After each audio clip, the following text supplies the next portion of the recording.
Welcome to Retirement Ramblings. I'm Scott, and today is day 158 on my countdown to retirement. So today I did my weekly weigh-in, and unfortunately I gained 0.6 pounds, so I'm now up to 209.8 pounds. Last week I was at 209.2, so that's not a positive, obviously. Um, so after my weigh-in, I made a pound of no sugar bacon, and then I made 3 fried eggs. My wife had one of the eggs and 4 pieces of bacon. I had two of the eggs and 4 pieces of bacon, and the remainder of the bacon I set aside to be able in the fridge to be able to use on chop up and put on salads that we'll be making at some point later in the week. Then spent majority of the day starting to pack for the cruise that we're going to have starting at the end of next week. And so I watched a bunch of YouTube videos on the proper way to pack the Patagonia and Marmont rain gear that I bought. So you can either, use the left pocket and kind of roll stuff into itself and it zips closed, or one woman showed a way to basically fold it in on itself, then roll it up, and then it rolls right into the hood on the rain jacket, and then on the back of the hood there's a drawstring that would normally pull the hood closed around your chin. Well, that pulls it closed around the rest of the jacket, and it almost makes it like a mini pillow. So I thought that was a pretty interesting way of doing it, and so that's how I did it for the rain jackets. And then for the Patagonia Nano Puff jackets, used the left pocket and basically rolled it into the pocket, and then the pocket zips shut and it's clean. There's no good way really to roll up the rain pants, so they just kind of rolled upon themselves into a tube. And then I already had the netting for the midges, so that's in its own little pouch. So I got all that taken care of, and it filled up a reasonably small section of my suitcase that will be checked. The checked baggage. Same thing for my wife. So that part's out of the way, and then I tried on a bunch of clothes because, like I said, to put on some weight, I wanted to figure out what would fit. And I checked, even though it's still a ways off, I checked the weather pattern for each of the locations that we're going to be going to. And the high temperatures in all locations except for Iceland are going to be in the high 60s to low 70s. One day there's a potentially to be like 75 in Bruges, Belgium, but all the rest of them are like where 70 would be the high, or 68, something like that.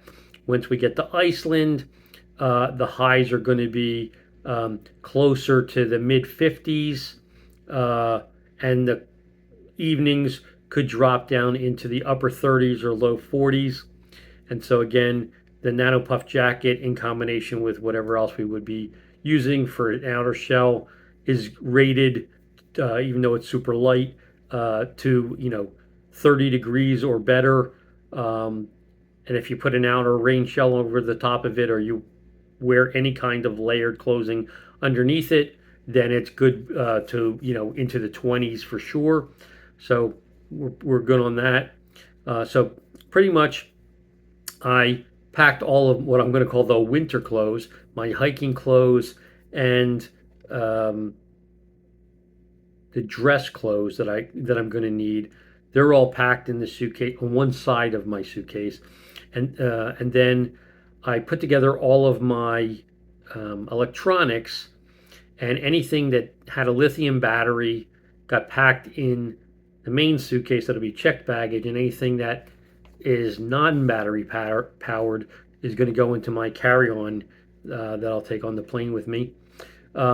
Casual clothes I'm not going to pack until a later part of the week because I need to wear some of them and then wash them, before packing them up to go on the trip.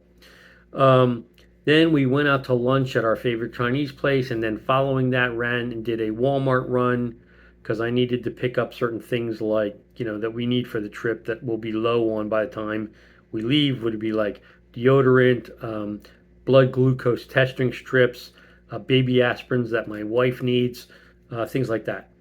And then when I got back from Walmart, I set up Google Pay um, for contactless payments, and I actually watched a video to see that, in fact, how you're going to use those in Belgium as an example. So that was interesting. And then I subscribed to Google One so that and it was on sale for $20, well, $19.99 for 1 year for an extra 100 gig that for use with your either Gmail account, Google Photos, music, whatever you want.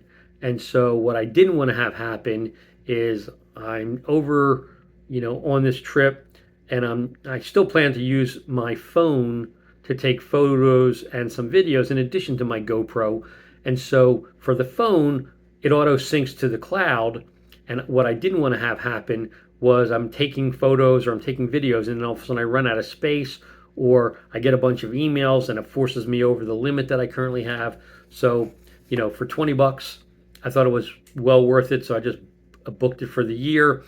It's also good for sharing with up to 5 other people. So I can add my, once we get back from the trip, which I won't need the space on a regular basis, I can set up my wife's phone to go there. I can set up an area where my son can share stuff with us.